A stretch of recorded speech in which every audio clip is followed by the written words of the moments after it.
Step right up and join the most vibrant circus community in the world, circustalk.com. This is In Center Ring. I'm your host, Jonathan Lee Iverson.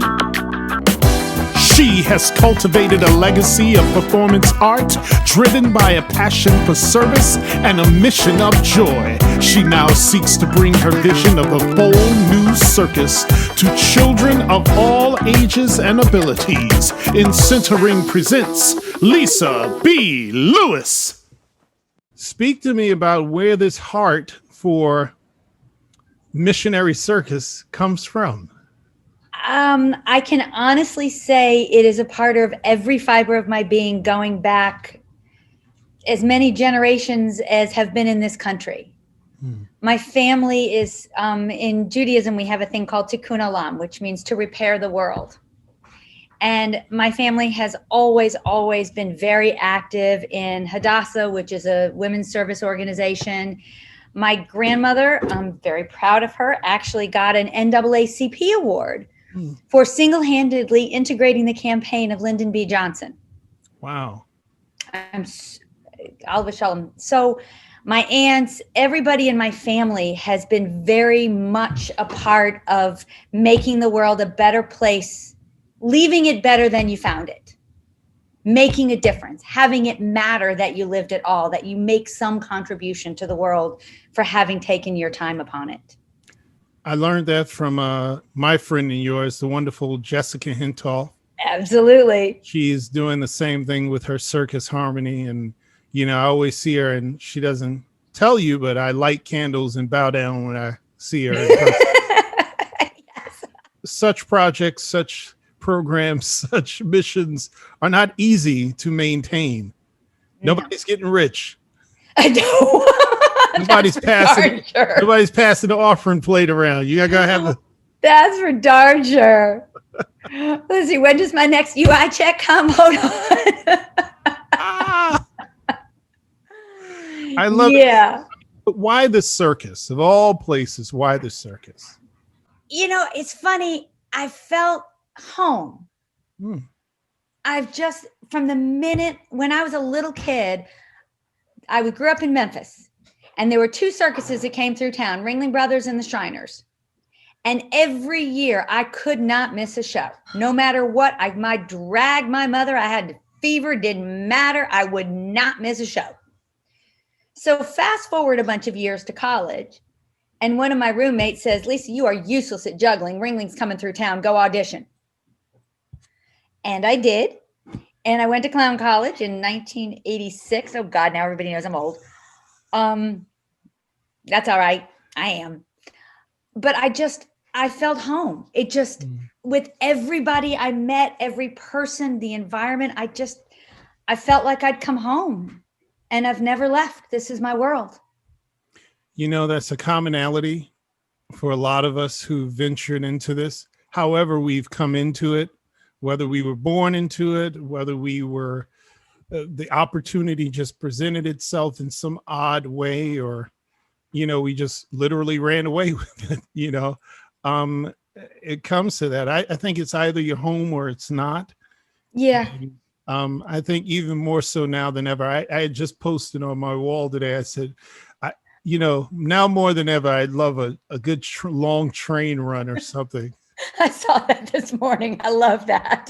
Because I'm feeling it. Oh my gosh, this normal life is boring. It's just boring. But yeah. It's like, yeah, I just miss that magic of it. Take us to you going through clown college.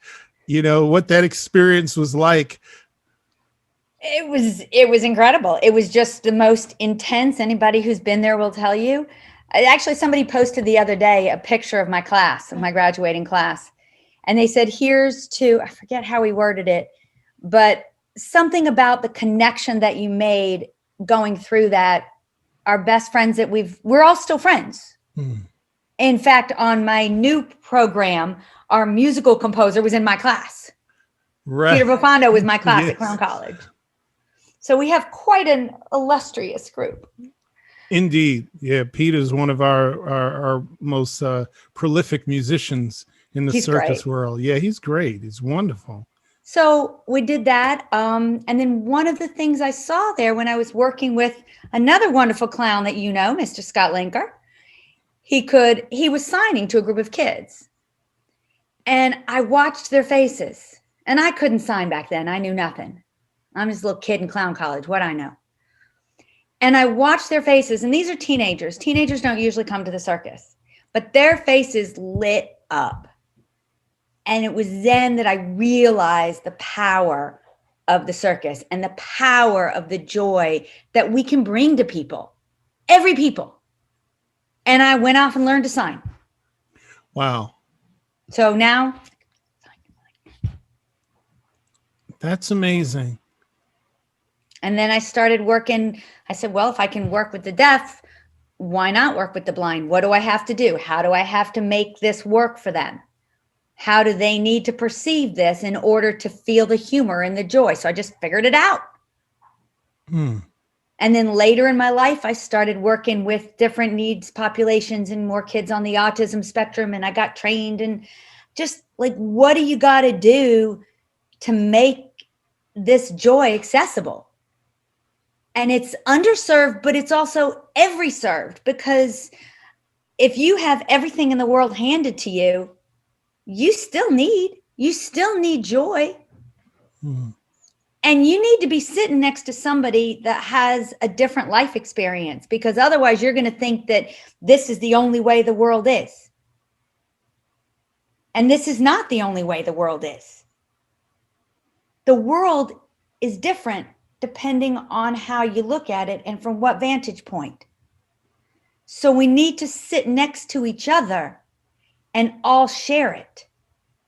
That's powerful. So you went to NYU and you received a master's in clowning and circus history. Thank you, Happy Burgess. I sure did. I didn't know they have degrees for that. You can make it up. Okay. I got my master's from the Gallatin division. Okay. And you choose your major. And that's what I wanted to do. I moved to New York so that I could work with Hovey. I was living in Boston and I called Hovey and I'm like, I want to study this. I want to learn this. But I wasn't going to go to Tisch because I wasn't so directly MFA performance oriented. That wasn't what I was looking for at that time. So I joined Gallatin and learned with Hovey and had my Saturday morning jugglings, met all sorts of wonderful people and started working at FAO Schwartz. They used to have clowns standing in front of that clock. Wait, if I have to hear that song again. Then I started working with the clown care unit of Big Apple. That was the hospital program back then. Did that for 15 years.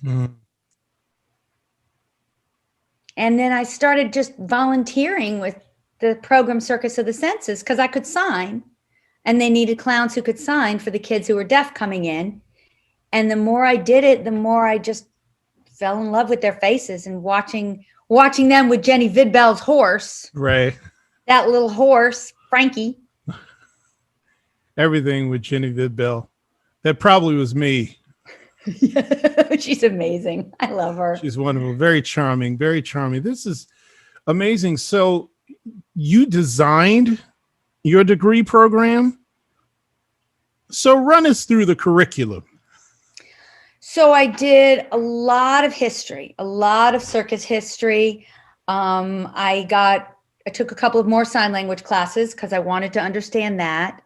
I took avant-garde theater, different aspects of theater so that I could understand more the production and what goes into things. My thesis, I took 3 different venues and 3 different performing artists, all of whom I had worked with, and I compared their styles. So I studied Lou Jacobs, whom I was fortunate enough to study with at Ringling. Wow. And his performing in a 3-ring venue and what he had to do and what he had to do to connect to his audience in that venue. And I took Annie Fratellini, whom I was also very fortunate enough to meet and get to know her. And she performed with her husband in a 1-ring venue. And then I took my other mentor and teacher, Avner Eisenberg, Avner the Eccentric, and he performed on stage. So there's 3 different clowns, 3 different styles of clowning, and 3 different ways to get the same message across, but in different venues. So your performance is different. What you do in one venue isn't necessarily going to play in another. So that was all very interesting to me. Can you foresee then a kind of conservatory for circus artistry? In Philadelphia, the Circus Arts Conservatory, they're building a really good program there. Okay. Shana Kennedy is doing a really nice job with their program. And then in California, in San Francisco, Steve Smith and Sarah are doing a great job with that program. That's more of a clowning kind of program. I haven't taken the time. I know they're both doing a great job because I talked to them, but I haven't really taken the time to investigate exactly what their curriculum is. So you'd have to ask them. I'm not sure, but I know they're really trying to make a multidimensional curriculum. The other aspect of it is my husband and I started a program called he started it, I joined in, but called Super Scientific Circus. So you take all the circus and you learn, why does it work? Why can you balance this? What makes it work? And the more you learn, the more fascinating it becomes. So not only do you get to enjoy it and do it, but when you understand why it works, then it makes it even more accessible, and it makes it more accessible to schools and to different populations. Right. And you did do such a thing. You did co-found with Super Scientific Circus, correct? Mm-hmm. All right. Okay. Please tell us about that. Because, see, I'm a fan of STEAM education. Exactly. And, I know the incoming administration hasn't picked their Secretary of Education yet, but I'm here to toss your hat in the ring. Because I don't know. I'm tossing your hat in the ring. I'm gonna be bold because I have so many viewers. I'm sure President-elect Biden watches this. Well, I tell you, I'm a fan of STEAM education, and the fact that you were already on top of that long before it became a thing. Again, it's a testament to really the organic nature of circus that causes us to constantly be in a space of progression. And I'd love for you to really, take us into that world of that STEAM education, the Super Science of Circus program that you did. Now you headed it. Did you co-founded it? Yeah, we have. Before COVID, we were touring up to 6 shows at any given time. And they all still exist, although now they're sitting in the garage. But were you able to try to do it virtually by any chance? We did a couple of things virtually. It just didn't transfer right. I got you. It's so tactile. And then I started this other project, which we'll talk about, and that kind of consumed all of my time. Yes, it has. I know, I get the emails. At least 1 million from me a week. No, it's good. Obviously I'm gaga goo over the STEAM education. And I think it's something that needs to be on a national scale. I'm just campaigning now, and I'll just be very blunt about it. I think it needs to be the standard. Agreed. For our education system on a federal level. I believe it. I think it would really transform and uplift our current situation. And we will start finding the innovators and producers of tomorrow in a wonderful and an accelerated pace, because the arts are magical. And they inform everything. They really inform everything. So having that component, not just STEM, but STEAM. So STEAM, absolutely. STEAM. Sorry, yes, STEAM. And yes, we need it full steam ahead. So listen absolutely. Up. No, it's vital. Well, think about it. I mean, if you're a kid, everybody learns differently. There's all different learning styles. You're a kinesthetic learner, you're a visual learner, you're an auditory learner, you're whatever. I used to know all of them, but I don't remember them all anymore. No, I hear what you're saying. The famous Dr. Howard Gardner. Exactly. Yes, who brilliantly theorized about it, and I think he's spot on. I think it's more than a theory now, but it's really true that we all learn differently, and I think we need to explore that and start educating children in accordance to who they are, not this cookie cutter, type of thing. I just think it's not doing us well as a society to teach people in that way. We're shortchanging ourselves. We're crushing the spirits of would-be innovators and producers, people who could contribute in ways far and wide, so I don't know, maybe that's your next mission. I don't know. We need to get out there on the picket lines or something, make sure STEAM. We need to start it from really grassroots.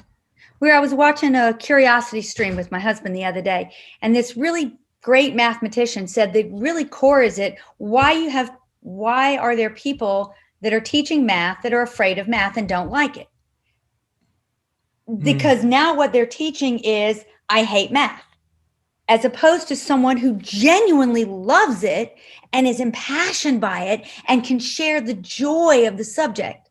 And that would apply across the board to any subject. It's the absolute truth. I loved chemistry because I had a chemistry teacher who tricked us all into making candy. He gave us all these complex chemical formulas and you had to do it exactly. And by the end of class, we all had candy canes. Wow. And I wrote a show about chemistry, which I have performed for many, many, many years now. Imagine that. I mean, I've always been an advocate of that. If it's not what you are, don't do it. Especially when we're talking about the service industry, which teaching is, which medicine is, anything you're dealing with other people. If it's not really your thing and it's not really for you, don't get in it. And that's the joy of the diversity of our world. Find what works for you. If this isn't your thing, okay. What is? It's okay. You don't have to do that if that's not your thing. This is my thing. This is what I do. This is your thing. This is who you are. If it's not, go where your passion lies. Follow your passion. Follow what is your gift to give to the world. Everybody's got one. I'm going to put you on the pulpit right now. And I'm going to put the offer plate there. And I want you to really step on the gas because we need to reemphasize this. How important is it that you always aim for your joy when it comes to work? Please tell the congregation, how important is it to aim directly for your joy, not for the money? No. Not for the fame, the joy. You have to. I'll tell you one more funny story. When I was in college, there were three of us that were best friends, and we'd all gone up early and had similar circumstances. And one fellow was my best friend at the time. And we were sitting there one night, probably drinking, because that's what you did in college. And we said, what do you want to do? And I said, I want to wake up every day and like what I'm doing. And he said, I want to make $1 million. We both accomplished our goals, and he passed away before he was 30. Wow. He was an alcoholic, and he drank himself to death before he was 30 because the money didn't fill the hole in his soul. He had a lot going on. He was an amazing human, but he had a lot going on, and the money didn't solve the problem. It's not about the money. It's about the joy. Let the church say amen and cotton candy. You know what? I'm going to corroborate that with my favorite quote from the good deacon himself, P.T. Barnum. He wasn't a deacon. Maybe he was a deacon. Who knows? He might have been. He was so many things. He was the mayor of Bridgeport. But there's a quote of his that every time I'm in doubt, I remember this thing. And he said, unless a man enters upon the vocation intended for him by nature and suited to his peculiar genius, he cannot succeed. Bingo. It's amazing how when we operate in accordance to our design, yeah, everything falls into place. And that's why you always have joy on your face. I mean, you have one of the most joyous smiles. You and Jenny Vidbell. This is my second episode with the two best smiles in circus, which is saying a lot because there's some glorious smiles in circus. They should have a smile pageant. You and Jenny Vidbell be fighting it out. Oh, so that's great. We have to come to your opus. Your grand work, the one that you said, I love it. You said, this has been in my heart for over a decade, and you choose now more than ever in the middle of a pandemic. Why now? Because I can. Why? What's the answer to the SAT question of why? Why not? Yeah. If not now, when? The opportunity, it's been in my heart forever. The opportunity opened the door for me. Cirque du Soleil went bankrupt. I was working very happily and very productively with the Big Apple Circus, and they terminated everybody. And now I find myself, what do I do? And this is my passion. So I thought about it, like when the pandemic came, and I was like, all right, I'm not going to sit on my tuchus for months. What am I supposed to do? What do I want to do? What happens? And I called a bunch of friends, yourself included. And I said, okay, so I've always thought that people who have barriers to full enjoyment of life, and I don't mean physical barriers. I mean, if it's socioeconomic, if whatever your circumstances, but people would come to the circus, right? On Autism Day. And I heard countless times they were so grateful to be able to share this with their family. But if they came on another day, they had to leave the autistic child home. Now, how is that bringing a family together? Or if they have one child who needs the audio description because they're blind, they can only come the day that has the audio description. Well, what if they have another kid in soccer practice that day? What if they can't make that day? What if only this day has an ASL interpreter? Well, that's just not right. You should be able to, we make a whole season. You should be able to come to any show and you should be able to enjoy it with your family. 1 in 4 people in this country have a disability. That means for every group of 4, somebody's going to get left out. And that's not right. So I said, we know how to make circus. And I know how to make inclusive circus. Could we do this on a whole scale? What would it take? So I called a bunch of people and expecting somebody to shut me down, and nobody did. And everybody said, yeah, we can do this. Here. And we did. Yeah. Yeah. I mean, for this world, for this pandemic world, obviously we're not out there under a tent because we can't be. Right. But we will. Oh, absolutely. I believe it. We will. We have the tent. We have the tent of one of my favorite performers in the world, Noe España. He's on board. We're all on board with this together. We're a team. We're working together. And that's what it's all about. Yeah. Yeah. I mean, and I mean, the very name of it, Omnium, putting everyone under that wonderful umbrella. I look forward to that kid who's probably thinking, well, because I'm like this, to see Jen Bricker up there, and to see that, to kind of go, oh, wait a minute. Exactly. Yeah, because people have to remember, representation does matter. It matters in so many ways, not just, I remember many kids who would come and they would see me and they would just be stunned, This guy, oh my gosh, I remember this little kid, she was, just nudging her dad. He's brown like me. Oh my goodness. I had a little person who was really literally the best athlete on the show. Paulo Dos Santos, who's now with Zippo Circus out in the UK, who is like just this insanely gifted performer, but he's a little person, right? And to see other kids, and even to see kids who are little people, to see him and the way he performed, that energy, and to see him, he would actually, we had a gimmick where he would pick me up on his shoulders, all 6'4" of me, and he would do squats. He was ridiculously strong. And the kids would lose their minds to see him with no limits like that. And what I know it did for them. I mean, I'm looking forward to what Omnium is going to do, the walls it's going to knock down in the imaginations of so many people. And that's exactly the same thing you were saying before. In order to follow your bliss, your mission, that's what circus does. We all have. You followed your path. Jason, who's been on your show, followed his path, and he hit barriers. He hit plenty of socioeconomic. He may have his limbs, but he has other barriers. Mm-hmm. And he cut through every single one of them.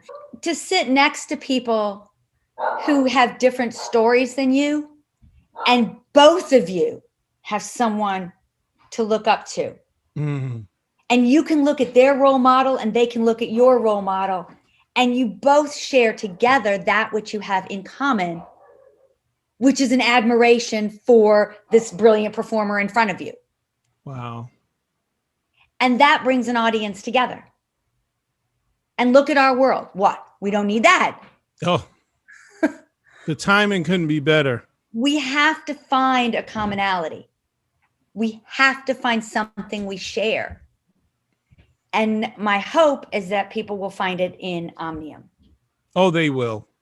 Because there's something there for everyone. If I might sound like a good reverend, there's grace here for everyone. It really is, though. I mean, it's such a beautiful idea. And I'm honored that you asked me to be a part of it. And I just enjoyed lending my voice to it. And I'm looking forward to the day that we open that big top tent and we utterly blow people away. And just invite them into our bliss. And it's so funny, well, of course, the great producer, Tyler Perry, made mention of that in accepting an award recently. And he said that, he said, someone is counting on your dream. Circus is a circle. Yeah. And it's really not simply about you just making it. No. It's a relay. It's passing that baton on because somebody's feeding off of that and taking that and going to do something hopefully bigger and much better with it. And that's the whole point, is just keep this world spinning into something more grander and grander with each generation. And I think Omnium writes a new and explosive chapter for circus as a genre, period, and the arts, because I don't think we've seen this before, where we have able-bodied and so-called disabled-bodied together in this seamless presentation. I'm looking forward to what that's going to mean to the rest of the world. Even more too, we have a rainbow of melanin. Yes. That's what I call it, because that's all it is. It's a rainbow of melanin. And that's a visual, it's vital. Mm. You have to see yourself, no matter the culture you come from. You need to see yourself in there. So we do both. In our little Omnium Virtual, we have 8 countries represented. Check you out. I mean, you did all this inside, 6 months? Yeah. 6-7 months. That's something else, All it took was this one little virus. Little virus. I better get on that dream. That's sitting in my little corner. What am I going to do? Right. So I might as well bring the world together. You got to create. Artists do what they do. And each in our own paths. I mean, look at this amazing show you have. Which I created during the pandemic. I was lying in bed, next to my incredible wife, who's tolerated me for 19 years this year. And I said, I gotta do something, because I was bored out of my mind. I just finished we just had a close Bernardo's live presentations back in March, but of course he's back up. He's figured it out. And God bless him. He's pulling it off well. And I love his online shows. I love the fact that he's leading us in a way in how to really he's done a great job. Yeah. And I was standing in for him. We had a close-up shop early, and it was March, and the world turned upside down. And I got home, and for a couple of months, I just was, I said, okay, I got to do something. So I said, I have some terrific people in my life who have great stories that need to be told. And I just love this because I love running my mouth, as you know. And I've always wanted a talk show. So I said, well, why not create something? And I just think this is a wonderful platform, really just for you and others to really get out to the world what's so important. This Omnium, I mean, I'm so honored to be a part of it. And I want you to tell us, don't be humble. Tell us where we can pass the collection plate to support Omnium, because it is a non-for-profit. I want people to support this wonderful, wonderful organization. So is there a site we can go to? There is. You can go to www.omniumcircus.org. That's our website. There's a place where you can get tickets. Our gala event, world premiere, is December the 12th at 5:00. You can get tickets online on our website for that. And we have been invited by the city of New York to extend our run, and we are now playing virtually through January 31st. That is up on Eventbrite. Yay. Wonderful. We actually have like a whole real season.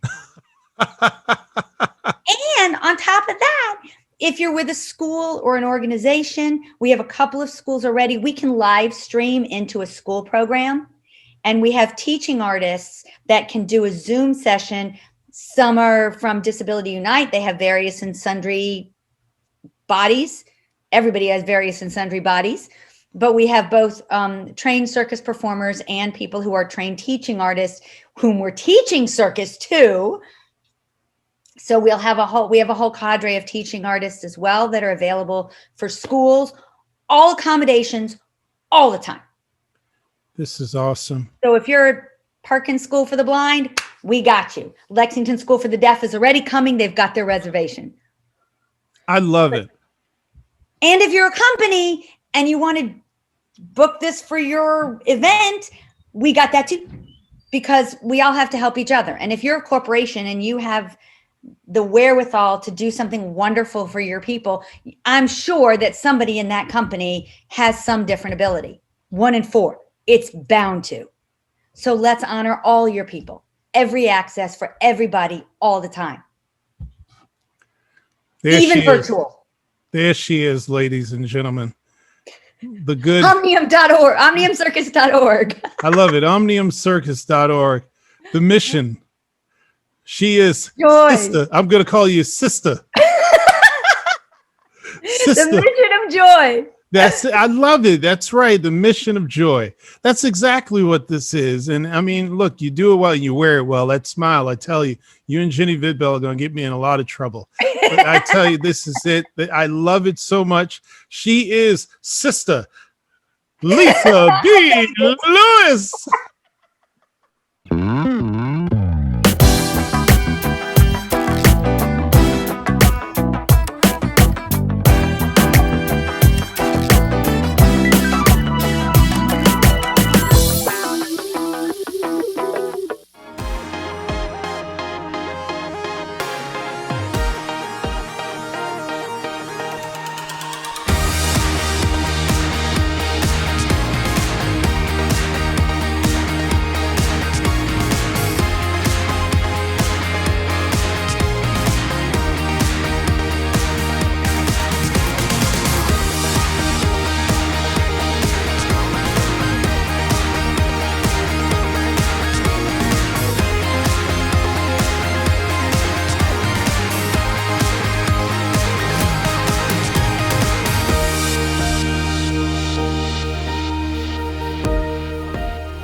Black experience in circuses go back hundreds of years, and we do it with our own style.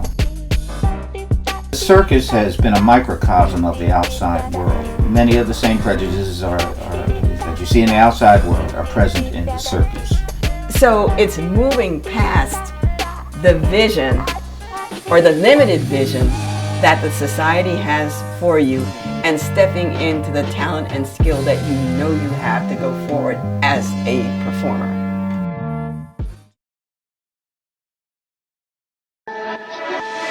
The circus is a vast international community, and there's only one place to connect for jobs, events, the latest news, and so much more. CircusTalk.com. Join today.